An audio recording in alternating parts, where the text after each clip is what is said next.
تمہیں کیا لگتا ہے وہ زیادہ دن اس کے دل پر راج کر سکے گی؟ کبھی بھی نہیں. تم ضیا کو بلاؤ، وہ ہی سارا معاملہ سنبھالے گا. اسے کہو اس لڑکی کو بلیک میل کرے، ڈرائے دھمکائے وہ لوگ. جیسے ہی واپس آئیں ضیا کو اس تک رسائی دو. اسے بہزاد کی نظروں میں اس طرح گرانے کا بندوبست کرو کہ وہ کبھی اس کی شکل بھی نہ دیکھے. غزالہ اپنی بیٹی کو نئے حکمت عملی سمجھا رہی تھی. بہزاد اور عزیز کا عمرے کے لیے جانا اسے پاگل کر رہا تھا. ہر گزرتے دن کے ساتھ عزیز کے لیے اس کے دل میں پہلے سے زیادہ کدورت اور نفرت پروان چڑھ رہی تھی. وہ اپنی ماں کے پڑھائے گئے اس بات پر روکھی ہو گئی. اپنی آنکھوں سے اس نے ضیا کو عزیز کے ساتھ دیکھا تھا، مگر پھر بھی اس لڑکی کو عزت دے رہا ہے، اس مجبوری کے رشتے کو ہمارے رشتے پر ترجیح دے رہا ہے، مجھے نظر انداز کر رہا ہے صرف اس لیے نا کہ وہ لڑکی بہت خوبصورت اور کم عمر ہے. وہ نہ مانے، مگر مجھے یہی ایک وجہ نظر آتی ہے، ورنہ اس لڑکی میں ایسا کچھ نہیں جو وہ مجھے چھوڑ کر اسے ساتھ لے گیا. مجھے بس ایک موقع کا انتظار ہے، ایک غلطی، ایک لغزش، پھر دیکھیے گا میں اس لڑکی کی زندگی جہنم بنا دوں گی. بہزاد کے دل سے اس کا ہر نقش مٹا دوں گی. وہ اس کا نام بھی سننا پسند نہیں کرے گا. مجھے صبر سے اس وقت کا انتظار کرنا ہے. ابھی اڑنے دیں اسے. اونچی اڑان ایک دم ہی زمین پر آ کر گرے گی تو کبھی اٹھ نہیں سکے گی، منہ چھپاتی پھرے گی. رائنا کے دل میں نفرت کی آگ بھڑک رہی تھی اور وہ اس آگ میں عزیز کی خوشیوں کو جلا کر خاک کرنے کے در پہ تھی. سوچا کیا ہے تم نے؟ غزالہ متجسس ہونے لگی. کچھ بھی نہیں. کہا تو ہے کہ مجھے صبر سے اس وقت کا انتظار کرنا ہے جب بہزاد صرف مجھے حق پر سمجھے گا، عزیز سے خود اپنا نام چھینے گا. بہزاد اسے خود اپنی زندگی سے نکالے گا. رائنا نے اس قدر یقین سے کہا کہ غزالہ اس کی طرف دیکھتی رہ گئی. کچھ دیر قبل اس نے بہزاد سے بات کی تھی. بہزاد کو ہر طرح عزیز سے بزدل کرنے کی کوشش کر چکی تھی. وہ ضیا کے نام کا حوالہ بھی اسے عزیز سے مستفر نہیں کر سکا، مگر وہ جانتی تھی اگر قطرہ قطرہ پانی پتھر پہ بھی گرے تو اس میں بھی سوراخ ڈال دیتا ہے. اگر رشتوں میں شک کی ڈراٹ ڈال دی جائے تو بنیادیں کمزور ہو جاتی ہیں. بظاہر تمکنت سے کھڑی عالی شان عمارتیں اسی طرح کمزور بنیادوں کی وجہ سے کھوکھلی ہو کر زمین بوس ہو جاتی ہیں. وہ جانتی تھی جلد یا بدیر عزیز پر فقط یہ کمزور عمارت نہیں بلکہ بہزاد کے شک اور بے اعتباری کا پہاڑ گرے گا. بہزاد کے دل میں بھی گڑا شک کا کانٹا عزیز کی زندگی کو پرخار بنا دے گا. وہ خود کو بہترین منصوبہ ساز سمجھتی تھی. آخر اس نے اپنی انہی چلاکیوں سے اپنا بینک بیلنس بنا لیا تھا. اب آگے وہ زندگی کے سارے سکھ بھی اسی طرح حاصل کرنا چاہتی تھی. تمہیں جو بہتر لگتا ہے وہ کرو، مگر اپنے شوہر سے وقتاً فوقتاً بھاری رقم نکلواتی رہا کرو. تمہارے پاس اتنا پیسہ ہونا چاہیے کہ اگر کبھی اس نے تمہیں چھوڑا تو تم ایک بہتر زندگی گزار سکو. غزالہ کی یہی خواہش تھی کہ وہ رائنا بہزاد کے ذریعے ان کے خاندان کی معاشی حالت اور حیثیت کو بدل دے. بیٹی کا گھر بسے یا اجڑے انہیں پرواہ نہیں تھی. رائنا نے ماں کو برہمی سے دیکھا. وہ مجھے کبھی نہیں چھوڑے گا، یہ ممکن ہے ہی نہیں، میں ایسا ہونے نہیں دوں گی. وہ تڑپ کر بولی. اللہ کرے ایسا ہی ہو، میں تو یہی چاہتی ہوں. بہزاد جیسا امیر کبیر شخص ہمیشہ میرا داماد بنے رہے. مگر تم جو بساط بچھانے کا سوچ رہی ہو، اگر کبھی الٹی پڑ گئی تو سب ریت کی طرح ہاتھوں سے پھسل جائے گا. وہ اتنا بے عقل نہیں کہ چال بازوں کو نہ سمجھے. اب ضیا والے معاملے کو ہی لے لو. اس نے رتی بھر یقین نہیں کیا. اس کا تو یہی مطلب ہے کہ وہ کسی کی کہی باتوں پر کان نہیں دھرتا. عزیز کی معصومیت اور سادگی کی پرکھ ہے اسے. کھرے کھوٹے کی پہچان ہے اسے. وہ اپنی ہی دھن میں بیٹی کو مزید کچوکے لگا رہی تھی. اس کا دل پہلے ہی انگاروں پر پڑا تھا. یہ وار کاری ثابت ہوا. آپ کہنا کیا چاہتی ہیں؟ مجھ سے کوئی کھوٹ ہے مجھ میں؟ آپ میری ماں ہیں یا اس فتنہ پرور لڑکی کی؟ یہاں میرے گھر میں میری وجہ سے عیش کر رہی ہیں اور مجھے چال باز کہہ رہی ہیں. وہ ہر لحاظ لمحوں میں بھول کر چیخی تھی. غزالہ کو اپنی غلطی کا احساس ہوا. ارے میرا مطلب یہ نہیں تھا، بس ایک بات کہی ہے میں نے کہ اس بہزاد کو شیشے میں اتارنا آسان نہیں. اپنی ماں کی نہیں سنتا وہ، باپ سے اس کے اختلافات ہیں، اور وہ دوسری طرف جو اپنی دشمنوں کو دھول چڑھا کر اپنے مزے سے گھومنے پھرنے گیا ہوا ہے، وہ کہاں اتنی آسانی سے عزیز کو بدکردار سمجھ کر چھوڑ دے گا. وہ لڑکی تو اب اکیلی گھر سے نکلتی بھی نہیں. غزالہ نے بات سنبھال کر بیٹی کا دھیان دوسری طرف کرنا چاہا. اس نے نخوت سے سر جھٹکا. اتنی ننھی بچی نہیں ہے وہ کہ گھر سے کبھی نہ نکلے، اور اس بات سے فرق پڑتا بھی نہیں. بہزاد کے اپنے گھر میں اس کے سوتیلے بھائی جیسا نقب زن موجود ہے، اور الزام لگانے کے لیے ثبوت اور گواہ تو پیسے سے بھی خریدے جا سکتے ہیں. آپ فکر مت کریں، اس بار بہت سوچ سمجھ کر بساط بچھاؤں گی. جب انسان کسی کے خلاف ہو جائے تو اس کی زندگی برباد کرنے کے مواقع بھی نکال لیتا ہے. مجھے بھی ایسا موقع ملے ضرور ملے گا. نہ ملا تو میں ایسے اسباب پیدا کروں گی کہ اسے عزیز خود میری راہ سے ہٹ جائے. وہ نہیں جانتی تھی وہ یہ سب کیسے کرے گی، مگر وہ ایک بات جانتی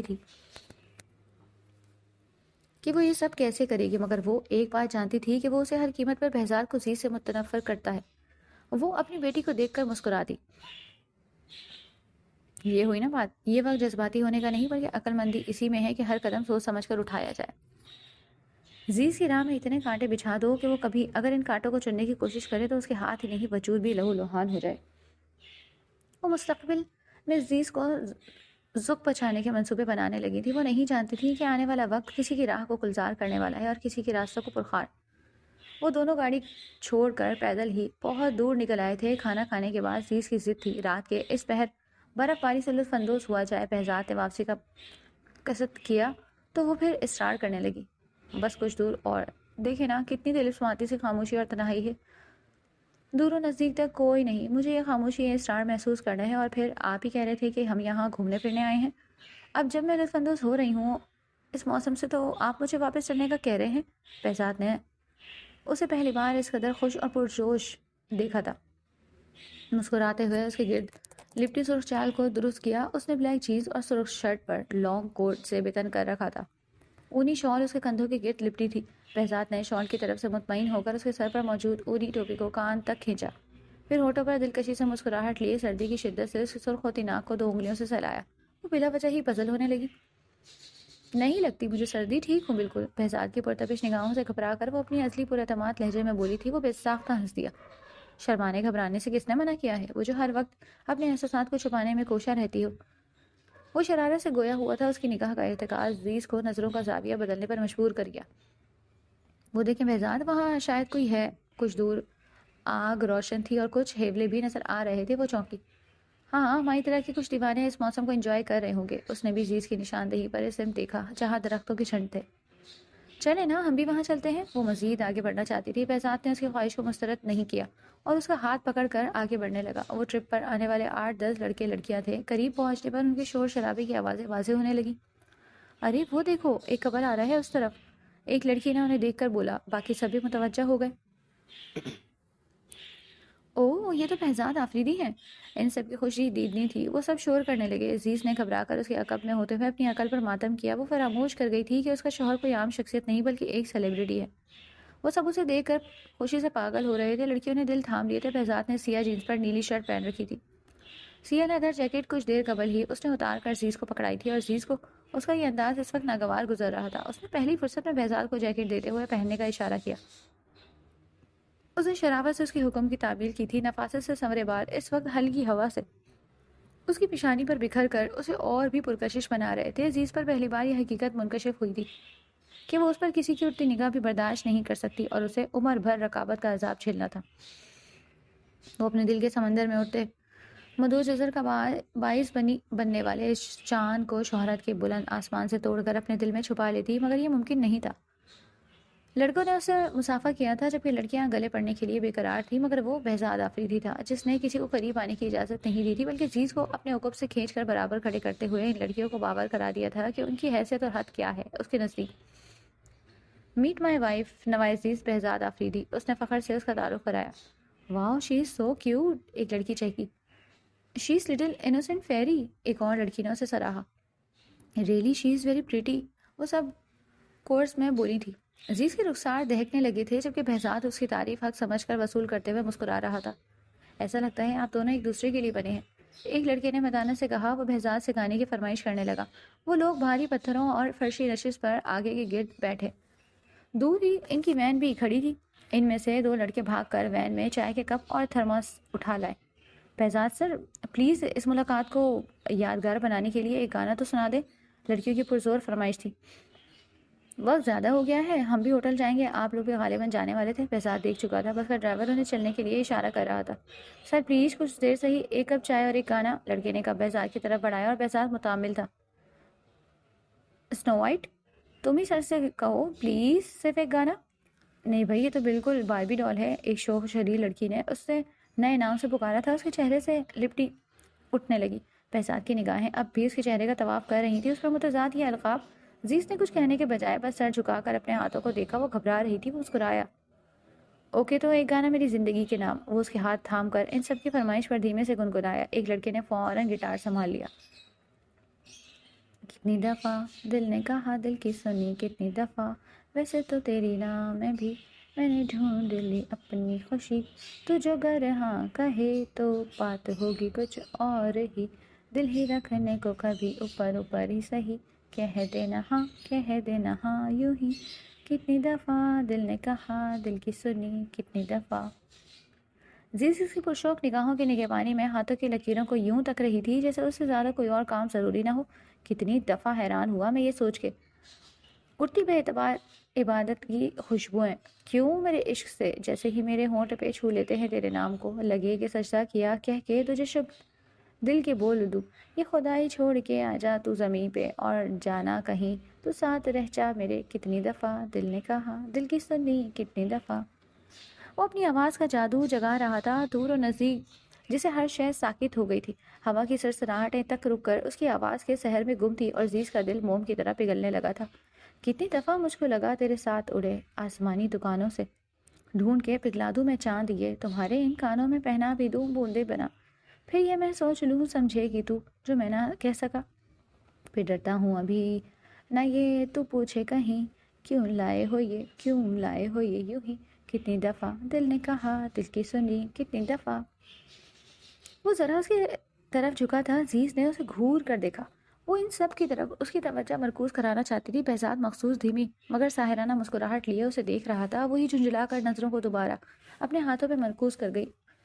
اس کے گانا ختم کرتے ہی اس نے ان سب نے زوردار تالیاں اور سیٹیاں بجائی تھیں۔ دل تو چاہ رہا ہے آپ گاتے رہیں اور ہم سنتے رہیں، آپ کی آواز کے جادو نے اس ویرانے کو رونق بخشی ہے اور ہماری سماعتوں کو راحت۔ وہ سب بہزاد کی تعریفوں میں رتب النسان تھے۔ بہزاد سر آپ بہت اٹریکٹیو اور ہینڈسم ہیں، یقین کریں آپ میرا پہلا کرش ہیں، ایک بولڈ سی لڑکی نے سیلفی لینے کے بعد انکشاف کیا تھا۔ زیز کا رنگ اڑ گیا۔ ہاں مگر بہزاد سر کی آلریڈی 2 بیویاں ہیں، تیسری کی گنجائش نہیں، ایک لڑکی تڑک کر بولی۔ سب ہنسنے لگے، اس کا مذاق اڑانے میں لڑکے آگے تھے۔ زیز نے بے ساختہ بہزاد کے بازو کو تھاما۔ میری زندگی مکمل ہے الحمدللہ، نوائز بہزاد آفریدی کے بعد کسی کی بھی جگہ نہیں، اس نے نرمی سے کہا تھا۔ زیز اپنی بے ساختگی پر خفت زدہ سی اس کے بازو چھوڑنے لگی تھی، لیکن بہزاد نے اس کا ہاتھ اپنے ہاتھ پر رکھ دیا۔ وہ خفیف سی ہو گئی، وہ دونوں اسے رخصت لے کر واپسی کے راستے پر چل دیے۔ حد نگاہ تک بچھی برف کی سفید چادر نے ماحول کو پر اسرار اور سحر انگیز بنا دیا تھا۔ آسمان پر چھائے بادلوں سے ہلکی ہلکی برف اب بھی گر رہی تھی۔ زیز نے سر اٹھا کر ہتھیلیاں پھیلائیں، اس کے ہاتھوں میں ستارے سے بکھرنے لگے۔ بہزاد نے اس کی بچگانہ حرکت کو دلچسپی سے دیکھا، وہ اب تک اس کی پرتاثر لہجے کے سحر میں گرفتار تھی، اس سے نظریں ملنے پر وہ مسکرائی۔ واپس نہیں چلنا؟ بہزاد کے استفسار پر اس نے نفی میں سر ہلایا۔ وہ دونوں سڑک کے ایک طرف چلتے بالکل کسی دیو ملائی کہانی سے نکلے شہزادہ شہزادی لگ رہے تھے۔ یہ شہر یوں بھی کوئی تلسم کدہ تھا۔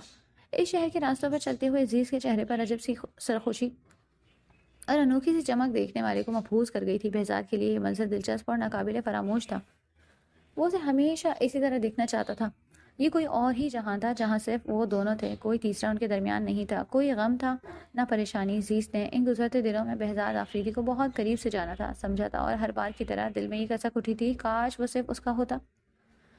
یہ بھانس اس کی ہتھیلی میں نہیں دل میں گڑی تھی، جسے نکالنا آسان نہیں تھا۔ بہزاد نے اس کے گرد اپنا بازو پھیلائے، اس کے ہاتھوں کو تھاما، موٹے اونی دستانے وہ کب کے ہاتھوں سے اتار کر اپنا لانگ کوٹ کی جیبوں میں رکھ چکی تھی۔ اب سفید مومی ہاتھ برف کی طرح ٹھنڈے ہو رہے تھے۔ بہزاد نے اسے گھور کر دیکھا۔ تم بیمار ہونے والے کام کر رہی ہو؟ اس نے زید کی کوٹ کی جیب میں دستانے نکال کر اس کے ہاتھوں میں دوبارہ پہنائے۔ اس نے منہ بسور کر دیکھا۔ میں انجوائے کر رہی ہوں۔ بہزاد نے اسے ایک بار پھر گھورا۔ انجوائے کرو مگر اپنی طرف سے لاپرواہی مت برتو، ورنہ تمہاری یہ انجوائمنٹ یہیں ختم کر کے ابھی گاڑی منگوانے میں دیر نہیں کروں گا، اس نے تنبیہ کی۔ اچھا جناب، نہیں برتتی لاپرواہی، مگر ہم ہوٹل تک پیدل جائیں گے، گاڑی میں نہیں۔ مجھے خوبصورت مناظر اور اسرار بھری خاموشی کو محسوس کرنا ہے، آپ کے ساتھ اس حسین موسم اور طویل مسافت کو یادگار بنانا ہے۔ وہ اپنی اسے زج کر رہی تھی، آخر وہی تو چاہتا تھا کہ وہ دونوں اس موسم سے باہر جا کر لطف اندوز ہوں۔ اب وہی اعتراض کے پہلو بھی نکال رہا تھا۔ سب سمجھ رہا ہوں میں، مجھے پریشان کر رہی ہو، اس نے لبوں پر دبی دبی مسکراہٹ لیے بہزاد کو دیکھا۔ نہیں، میں تو بس انجوائے کر رہی ہوں۔ وہ اس سے دور ہو کر دونوں ہاتھوں کو پھیلائے ہوئے گول گھوم کر بولتی اسے مسحور کر گئی۔ وہ کبھی اس طرح کسی چہرے کو دیکھ کر منجمد نہیں ہوا تھا، اس کی نگاہیں اس چہرے پر سے ہٹنے کو تیار نہیں تھی۔ یہ شرارتی لب و لہجہ اس کی شناخت نہیں تھا۔ وہ تو بہت سنجیدہ مزاج اور محتاط قسم کی لڑکی تھی، مگر کسی کی سنگت نے اسے مسکرانا بلکہ کھلکھلانا بھی سکھا دیا۔ اوکے ڈیئرسٹ وائف، ابھی آپ انجوائے کریں، اور جب میں آپ کو تنگ کروں گا تو پھر شکایت مت کیجیے گا۔ بہزاد نے اسے سنجیدگی سے دھمکی دی تھی، مگر اس کی آنکھوں کی شوق سی چمک نے اسے خجل کر دیا۔ وہ رک کر لب بھیجتی چہرہ جھکا گئی۔ آپ مجھے دھمکی دے رہے ہیں؟ اس نے منمنا کر استفسار کیا۔ نہیں، اطلاع دے رہا ہوں، اپنا خیال رکھو ورنہ مجھے تمہارا خیال رکھنا پڑے گا۔ بہزاد نے قریب آ کر اس کے کندھوں سے ڈھلکتی شال کو پھر درست کیا۔ وہ اس قدر توجہ کی کب عادی تھی، اس کے علاوہ کسی نے اس طرح کبھی خیال نہیں رکھا تھا، نہ کسی کو اس کی خاموشی کھٹکی تھی، نہ اداسی کی پرواہ تھی، اور نہ اتنی کم عمری میں اس کی سنجیدگی و بربادی پر حیران ہوتی۔ نہ اس کے بیمار ہونے کی فکر تھی، نہ ہی اس کی تندرستی کا خیال۔ یہ وہی تھا جسے عزیز نے کچھ ادا اور بے وفا کے خطابات سے نوازا تھا، اور آج وہی اس کی فکر میں مبتلا اپنے گزشتہ رویے کے برعکس اسے اپنی محبت کا یقین دلانے کے لیے ہر لمحہ اسے اہم ہونے کا احساس دان کر رہا تھا۔ وہ ایک پل کے لیے رک کر اسے دیکھنے لگی۔ کیا ہوا؟ بہزاد نے اس کے سر اٹھا کر دیکھنے پر نہیں، اس کے بے حد روشن آنکھوں کی سطح پر تیرتے شفاف پانی کا سبب پوچھا۔ کچھ نہیں، اس نے مختصر جواب بھی بہت دقت سے دیا۔ چند لمحے قبل کی شوق و شرارت عنقا ہو گئی۔ لہجے میں نمکین پانی کی آمیزش نے آواز کو لرزش بخش دی۔ عزیز، تم مجھے اپنی ساری تکلیف نہ سوچیں، ماضی کی اذیتیں اور میری ہی دی ہوئی سزائیں مجھے دان کر دو۔ وہ سارے زخم مجھے لوٹا دو جو میری یا کسی کی بھی وجہ سے تمہارے دل اور روح پر لگے۔ بس تم مسکراتی رہو، تمہاری آنکھوں کے یہ موتی بہت قیمتی ہیں، انہیں یوں بے مول نہ کرو۔ میں تمہیں اپنی آخری سانس تک مسکراتے ہوئے دیکھنا چاہتا ہوں۔ یوں رو کر مجھے مار ڈالو گی تم؟ عزیز نے اس کے لہجے کی دیوان کی بے یقینی سے سنا۔ آپ ایسی باتیں مت کریں، اگر کبھی آپ نے رخ پھیرا تو مجھے دھرے عذاب جھیلنے پڑیں گے۔ وہ نم لہجے کے ساتھ آہستگی سے گویا ہوئی۔ تمہیں میری محبت کا یقین نہیں؟ ذرا دیکھو مجھے، تمہیں دیکھ کر میری آنکھوں میں قندیلیں روشن ہوتی ہیں۔ رخ پھیرنے کی نہ پہلے ہمت تھی، نہ اب جرأت ہے۔ وہ لب کچلنے لگی تھی۔ سردی بڑھنے لگی ہے، ہمیں ہوٹل چلنا چاہیے۔ اس نے اپنے دل کی ناگفتہ بے حالت کو سنبھالنے کے لیے موسم کے بدلتے تیوروں کی طرف اسے متوجہ کیا۔ بہزاد کے سینے میں سانس الجھی تھی۔ بہزاد کا خیال تھا وہ اب بھی بے یقین ہے رائنا کہ اس کی زندگی میں موجودگی محبت کی ہر دلیل کو عزیز کی نگاہ میں بے مول کر دیتی ہے، مگر نہیں، وہ بہزاد کی اس قدر توجہ محبت کو سنبھالنے میں ہلکان ہونے لگی تھی۔ ایک دم ہی وہ اس پر ابر کی طرح برسنے لگا تھا۔ یہ بارش عزیز کے دل و جاں کو سیراب کر رہی تھی، اس کے وجود میں کلیاں چٹکنے لگی تھی۔ اگر موسم موافق ہو، دل کی زمین نرم ہو، تو محبت کا پودا تناور شجر بننے میں دیر نہیں لگاتا۔ یہ شجر ثمر بار ہو کر جھکنے لگا تھا۔ اسی وقت دھند میں لپٹی تاریکی سڑک پر دور سے آتی گاڑی کی ہیڈ لائٹس چمکی تھی۔ وہ دونوں سڑک کی ایک طرف چلنے لگے تھے، مگر گاڑی بہت تیزی سے ان کے سامنے آ کر رک گئی۔ کسی انہونی کے خیال سے عزیز نے گھبرا کر بہزاد کو دیکھا۔ اس نے عزیز کو بے ساختہ اپنے بازوؤں کے حصار میں محفوظ کیا۔ رکنے والی لینڈ کروزر سے 3 لڑکے برآمد ہوئے تھے۔ ایک اب بھی گاڑی کی ڈرائیونگ سیٹ پر موجود تھا۔ بہزاد کے اعصاب تن گئے، پیشانی کی رگ ابھر گئی۔ ان لڑکوں میں سے ایک کے پاس ریوالور موجود تھا۔ اپنے ریوالور کا رخ اس نے عزیز اور بہزاد کی جانب رکھا۔ عزیز نے بہزاد کی جیکٹ کو مٹھی میں جکڑ کر اس کے مضبوط وجود کو جھینپنا چاہا، جیسے وہ ان کی نگاہوں سے اس طرح اوچھل ہو ہی جائے گی، اور کاش ایسا ممکن ہوتا۔ بہزاد کو بھی صورتحال کی سنگینی کا احساس ہوا۔ خبردار، کوئی ہوشیاری دکھانے کی کوشش بھی مت کرنا واصف، جو کچھ ان کے پاس ہے سب نکالو۔ ان میں سے ایک غرایا تھا، ساتھ ہی دوسری سے ساتھی کو ان کی طرف پیش قدمی کرنے کا اشارہ بھی کر دیا۔ بہزاد نے جبڑے بھینچ کر انہیں دیکھا۔ وہ لڑکے نئی چمکتی گاڑی سے اترے تھے، لباس اور انداز سے بھی امیر گھرانوں سے لگ رہے تھے۔ بہزاد نے ایک ہی نظر میں ان کا جائزہ لے لیا۔ اگر کوئی اور ہوتا اور عزیز اس کے ساتھ نہ ہوتی تو وہ اس طرح برداشت کا مظاہرہ نہ کرتا۔ دور رہو، میں خود موبائل اور والیٹ دے رہا ہوں تمہیں، وہ بولا تو آواز میں سختی تھی، انداز بے لچک اور حتمی تھا۔ کہا ہے نا زیادہ ہوشیار بننے کی ضرورت نہیں، صرف تمہارا موبائل اور والیٹ نہیں، حسین پری کی جولری بھی۔ واصف نامی لڑکے نے عزیز کو دیکھتے ہوئے جس انداز میں کہا تھا، بہزاد کی رگوں میں آگ بھڑک اٹھی۔ صاف نظر آ رہا تھا وہ سب نشے میں تھے، کوئی بھی نارمل نہیں لگ رہا تھا۔ لہجے اور قدموں میں لڑکھڑاہٹ تھی، سرخ آنکھوں میں وحشت و صفا تھی۔ نگاہ و زبان کو قابو میں رکھو، اس بار وہ غرایا۔ کیوں؟ اگر قابو میں نہ رکھا تو کیا کر لے گا؟ اپنی شہرت اور دولت کا روب کسی اور کو دکھانا؟ یہاں ہم بادشاہ ہیں، ہمارے آگے بڑے بڑے کی زبان بند ہو جاتی ہے۔ چل بھائی شاباش، پہلے اس پری کی جولری اتار۔ واصف کو حکم دینے والے لڑکے نے بہزاد کو پہچان لیا تھا، باقی سب بھی اس کی پہچان سے انجان نہیں تھے۔ اس نے آگے بڑھتے لڑکی کو دیکھ کر ہاتھ کے اشارے سے اسے روکنے کا کہا۔ میں نے کہا ہے کہ مزید کوئی پیش قدمی مت کرنا، ورنہ نتائج کے ذمہ دار تم ہوگے۔ بہزاد کی آواز میں راکھ کر دینے والی آگ جیسی چنگار تھی، مگر وہ لوگ بھی کب رکنے والے تھے۔ گاڑی میں موجود لڑکا بھی باہر آ گیا۔ کیوں بھائی، کیوں نہ کریں پیش قدمی؟ میں بھی تو دیکھوں آخر اس شہزادی میں کیا ہے، کیوں یہ مجنوں اس لیلا کو چھپا رہا ہے؟ آخر یہ ایسی کون سی حور ہے؟ اس لڑکے کا انداز ناقابل برداشت تھا۔ اس کی بڑھتے قدموں کو دیکھ کر بہزاد کے دماغ میں خون ٹھوکریں مارنے لگا، آنکھیں لہو لوہان ہو گئی۔ سوچنا بھی مت، ایک قدم اور آگے بڑھا تو میں نشان عبرت بنا دوں گا۔ بہزاد نے دانت پر دانت جما کر اسے دھمکی دی، اور وہ لڑکا پاگلوں کی طرح ہنسنے لگا۔ بہت خوب، میرے جنگل میں مجھے ہی دھمکی دے رہا ہے، مجھے نشان عبرت بنائے گا؟ میں اور ایک گانا گانے والے سے ڈروں گا؟ یہ آواز اور صورت لڑکیوں کو متاثر کرنے کے کام آ سکتی ہے، ہم جیسے نڈر جانباز ان دھمکیوں سے متاثر ہونے والے نہیں۔ اس نے بہزاد کی دھمکی چٹکیوں میں اڑا دی۔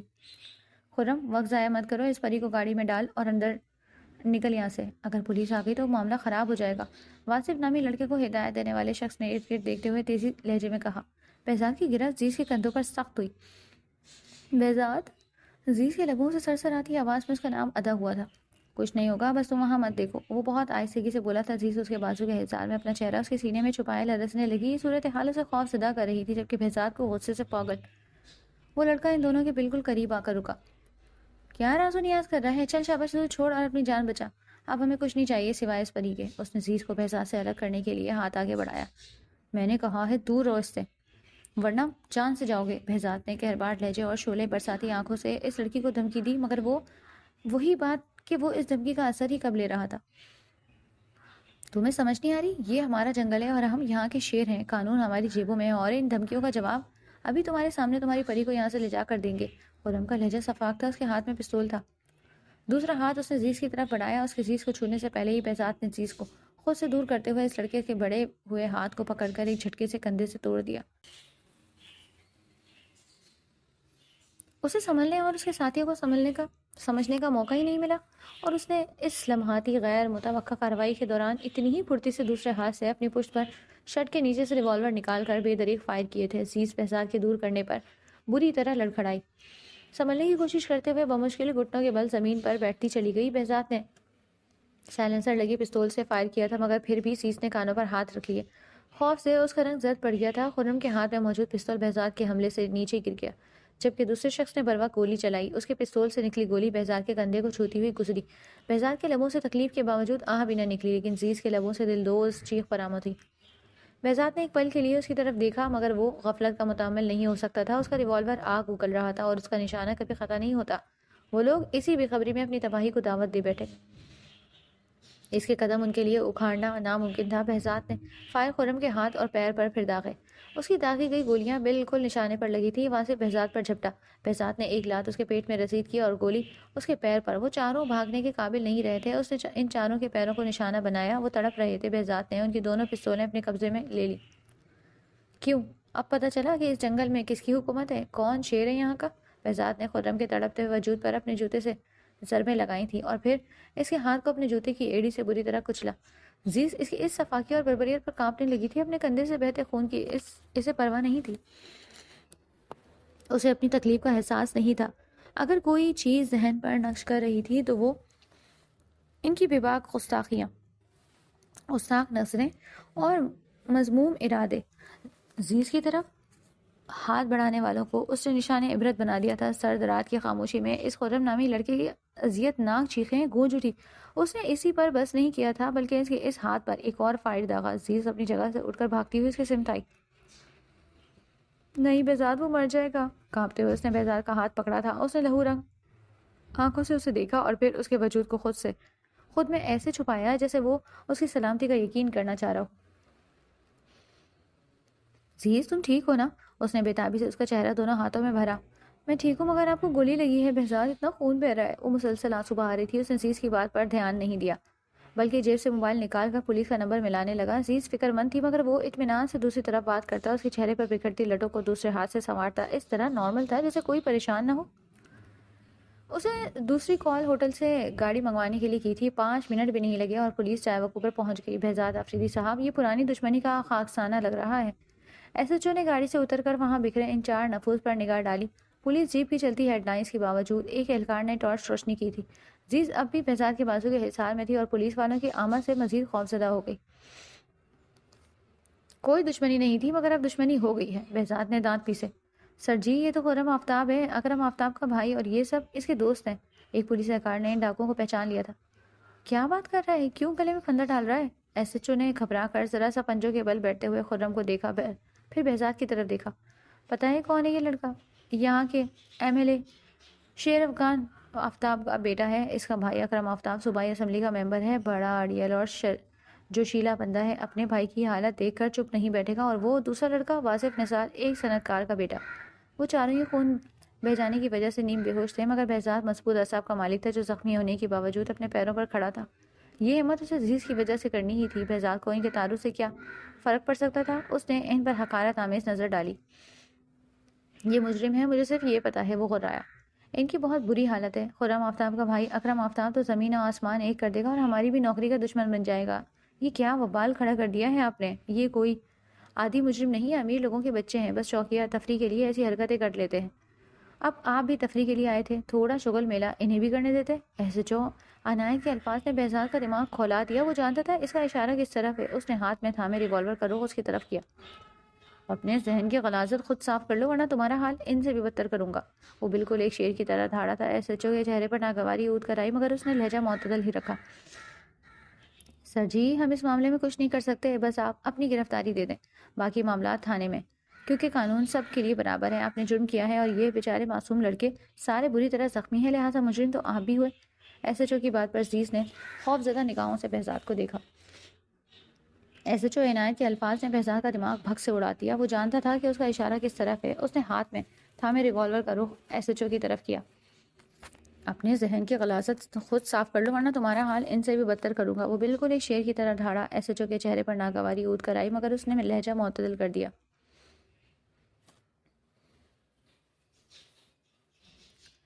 قانون سب کے لیے برابر ہے تو ٹھیک ہے، کل ہی تھانے کے سامنے دھرنے کا آغاز بھی ہوگا۔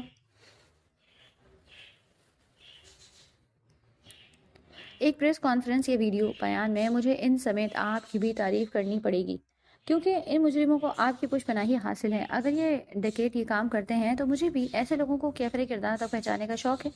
اور وردی مجھے تم پر اچھی نہیں لگ رہی۔ اس نے پولیس والے کو دھمکی دینے سے دریغ نہیں کیا۔ ایس ایچ او کے چہرے کے تاثرات بگڑ گئے۔ آپ جیسے لوگوں میں ہم نوکری پیشہ پستے ہیں، آپ کی بات مان کر انہیں لاک اپ میں ڈال دیا تو بھی میری شامت آئے گی۔ وہ اس پولیس آفیسر کے رویے پر سلگا۔ مرضی ہے تمہاری، میرے ایک فون کال پر پورا میڈیا یہاں جمع ہو جائے گا اور یہ تم بھی اچھی طرح جانتے ہو کہ معاملہ پھر معمولی نہیں رہے گا۔ ان ڈاکو سمیت میڈیا پرسنز تمہاری بھی کھال کھینچ دیں گے۔ ایس ایچ او کا رنگ اڑ گیا۔ سر جی، بہزاد صاحب معمولی شخصیت نہیں، بڑے بڑے مافیا کنگ ڈرنے لگے ہیں اس نام سے۔ اچھا ہے ہم اس سے دشمنی مول نہ لیں، اور ویسے بھی قانون ان جیسی شخصیات کی جیب میں ہوتا ہے۔ ہم اور آپ کو حکم کے غلام ہیں، اوپر سے کال آ گئی تو چھوڑ دیں گے۔ خرم آفتاب اور اس کے دوستوں کو ایک پولیس اہلکار نے ایس ایچ او کو معاملے کی نزاکت کا احساس دلایا۔ باقی سب ان دونوں سے فاصلے پر کھڑے تھے، لہٰذا ان کی باتیں سننے سے قاصر تھے، جبکہ بہزاد نے صاف صاف ان کی سرگوشی کے قدرے بلند آواز کو سنا تھا۔ اس کی پیشانی کی شکنوں میں اضافہ ہو گیا۔ ہوا کیا تھا؟ ایس ایچ او نے بیزاری سے پوچھا، مگر اس نے جبڑے بھینچ کر خشمگین نظروں سے اسے ایس ایچ او کو دیکھا۔ وہ جانتا تھا ایس ایچ او ان جرائم پیشہ افراد کا پشت پناہ تھا۔ اور کس کس کیس میں مطلوب ہیں یہ لوگ؟ کتنی ڈکیتیاں کی ہیں اور کیا کرتے ہیں؟ بہزاد نے جواب دینے کے بجائے سوال در سوال ایس ایچ او نے دانت پیسے۔ وہ برا پھنسا تھا۔ 2 لڑکیوں کو اغوا کیا تھا انہوں نے، 10 دن ان کی قید میں رہی، ایک بیچاری مر گئی، ایک لڑکی کے قتل کا کیس چل رہا ہے، ایک لڑکی کو خود ہم نے بازیاب کرایا تھا، بعد میں اس نے خودکشی کر لی۔ ڈکیتیوں میں ملوث ہیں مگر ڈکیتی کے کیس میں کوئی ایف آئی آر درج نہیں ان کے خلاف۔ اس نے بادل نخواستہ جواب دیا۔ بہزاد کے تیور ہی دیکھ کر وہ سب اگل رہا تھا۔ اس کے اثر و رسوخ سے واقف تھا مگر اس کی ٹمبر مافیا کے خلاف حالیہ کارکردگی کا خیال بھی تھا۔ بہزاد ان لوگوں کی ہسٹری سن کر مزید تیش میں آ گیا۔ وہ چاروں زندہ رہنے کے لائق نہیں تھے، لڑکی کے قتل میں ملوث، یعنی جیل کی ہوا کھا چکے۔ اب میرا نام لیے بغیر یہ سارے کھاتے کھول کر اس خرم کو، اس کے دوستوں کو اندر کرو۔ بہزاد خرایا۔ یہ تو ممکن نہیں ہے، آپ کو فرنٹ پر آنا پڑے گا، بات معمولی نہیں ہے، کل صبح تھانے تشریف لے آئیں تو ہی کارروائی ہو سکے گی۔ بہزاد نے پیشانی مسلی۔ فی الحال وہ فقط ٹمبر مافیا کے خلاف کام کرنا چاہتا تھا۔ یہ نیا معاملہ اٹھ جاتا تو اس کا فائدہ شہباز خانزادہ اور یاور خان کو ہوتا، اور یہ بہزاد آفریدی کو منظور نہیں تھا۔ وہ اپنا نام صیغہ راز میں رکھ کر ان مجرموں کو سزا دلانا چاہتا تھا مگر قانون کے رکھوالے ساتھ دینے پر آمادہ نہیں تھے۔ بہزاد صاحب، اگر آپ کا نام سامنے ہوگا تو کم از کم ہماری نوکری پر بات نہیں آئے گی۔ ویسے معاملہ کچھ اور ہی لگتا ہے، کل کو کوئی نئی بات سننے میں نہ آ جائے، بہتر ہے کہ بات یہیں دب جائے۔ ایس ایچ او عنایت کی آنکھوں میں عیاری تھی۔ مطلب کیا ہے تمہارا؟ بہزاد کو اس کے لہجے سے بات کی گہرائی کا اندازہ بخوبی ہو گیا تھا، لیکن وہ اس کے منہ سے سننے کا متمنی تھا۔ اس کے موبائل کی مخصوص رنگ ٹون بجنے لگی تھی، یقیناً ہوٹل سے بھیجی گئی گاڑی انہیں لینے آ چکی تھی۔ اس نے کوٹ کی جیب سے موبائل نکال کر رابطہ منقطع کرتے ہوئے اپنے عقاب جیسی نگاہیں ایس ایچ او پر مرکوز رکھی۔ ابھی تو جانے دے رہا ہوں، معاملہ نمٹانے کے لیے تھانے آنا پڑے گا، مگر سوچ کر آئیے گا معاملہ نمٹانا کیسے ہے۔ ہم دوستوں کے دوست ہیں، بس ذرا چائے پانی کا انتظام ہو جائے تو آپ کو اس خاطرداری کے عوض ہمارا مہمان نہیں بننا پڑے گا۔ آپ کی سیر و سیاحت کا خیال کر کے پیشکش کر رہا ہوں تاکہ تکلیف سے بچ جائے۔ بڑے سنگر ہیں آپ، یقیناً ہماری طرف سے کی جانے والی تواضع آپ کو پسند نہیں آئے گی، چاہو تو آپ کو ابھی ساتھ لے جاؤں، مگر آپ اچھی طرح سوچ کر کل آ جائیے گا، مل کر طے کرتے ہیں سارا معاملہ۔ بہزاد نے اپنا موبائل واپس جیب میں رکھتے ہوئے اسے پنجے بچھے ہوئے جبڑوں کے ساتھ دیکھا۔ اتنی بحث کا لبے لباب کھل کر سامنے آ ہی گیا تھا۔ ایس ایچ او رشوت خور اور اپنے فرائض سے غافل شخص تھا۔ اس کے تیور بتا رہے تھے وہ بہزاد کو اس معاملے میں مجرم ثابت کرنا چاہتا ہے اور اس معاملے سے دور رکھنے کے لیے اس رقم مطلوب ہے۔ عزیز کے اعصاب جواب دینے لگے تھے۔ اس نے بہزاد کی طرف دیکھا مگر وہ متوجہ نہیں تھا۔ میں تمہاری تواضع کا منتظر ہوں مگر اس کے لیے مجھے تم خود بلاؤ۔ فی الحال تو تمہارا باپ بھی مجھے میری مرضی کے خلاف لے جا نہیں سکتا۔ اس نے عزیز کے ہاتھ کی گرفت اپنے بازو پر مجبور ہوتی محسوس کی تھی۔ یقیناً وہ پولیس والے کی دھمکی سے ڈر گئی۔ اگر میں اپنی پر آؤں تو اپنے باپ کی بھی نہ سنوں۔ اب تم سے تھانے جا کر ہی بات ہوگی۔ ہم بھی کچھ خبروں میں آنکھ لگانے کا کام کریں ورنہ تو یہ کام آپ نے سنبھال رکھا ہے۔ اس نے اپنے ساتھ موجود اہلکاروں کو اشارہ کیا۔ عزیز کی سانسیں رکنے لگی تھی۔ وہ اچھی طرح اس کی ذہنی حالت سے واقف تھا۔ وہ بمشکل ہی اپنے پیروں پر کھڑی ہوئی تھی۔ اسے دیکھ کر لگ رہا تھا جیسے چند پل میں ہی اسے اپنے حواس چھوڑ بیٹھے گا۔ بہزاد اسے قیمتی متاع کی طرح بازو کے حلقے میں لیے آگے بڑھا۔ سوچ سمجھ کر قدم بڑھانا کیونکہ کچھ دیر پہلے کی تمہاری ساری بکواس میرے پاس محفوظ ہے۔ اس نے بہت اطمینان سے ایس ایچ او کے سر پر آسمان گرایا۔ ابھی تو جانے دے رہا ہوں، معاملہ نمٹانے کے لیے تھانے آنا پڑے گا مگر سوچ کر آئیے گا معاملہ نمٹانا کیسے ہے۔ ہم دوستوں کے دوست ہیں، بس ذرا چائے پانی کا انتظام ہو جائے تو آپ کو اس خاطرداری کے عوض ہمارا مہمان نہیں بننا پڑے گا۔ آپ کی سیر و سیاحت کا خیال کر کے پیشکش کر رہا ہوں تاکہ تکلیف سے بچ جائے۔ بڑے سنگر ہیں آپ، یقیناً ہماری طرف سے کی جانے والی تواضع آپ کو پسند نہیں آئے گی۔ چاہوں تو آپ کو بھی ابھی ساتھ لے جاؤں مگر آپ اچھی طرح سوچ کر کل آ جائیے گا، مل کر طے کرتے ہیں سارا معاملہ۔ اس نے موبائل ایک بار پھر جیب سے برآمد کیا تھا۔ آڈیو ریکارڈنگ سن کر اس کے اوسان قطع ہو گئے۔ تم کیا سمجھتے ہو بہت بڑے ہیرو ہو؟ یہ ریکارڈنگ میرے کیا بگاڑ لے گی؟ وہ اسے موبائل چھیننے کے لیے آگے بڑھا۔ دیر ہو چکی ہے کیونکہ یہ میرے وکیل کے پاس پہنچ گئی ہے۔ اگر میں یہاں سے نہیں گیا تو سوشل میڈیا تک پہنچنے میں دیر نہیں لگے گی۔ بہزاد کی طرف سے دی جانے والی دھمکی زیادہ کارگر تھی۔ ایس ایچ او کے پاؤں زمین پر جم گئے۔ تم مجھ سے الجھ کر ٹھیک نہیں کر رہے، تم جانتے نہیں ہو مجھے، میں بہت کمینہ انسان ہوں۔ ایس ایچ او عنایت پیچ و تاب کھا رہا تھا۔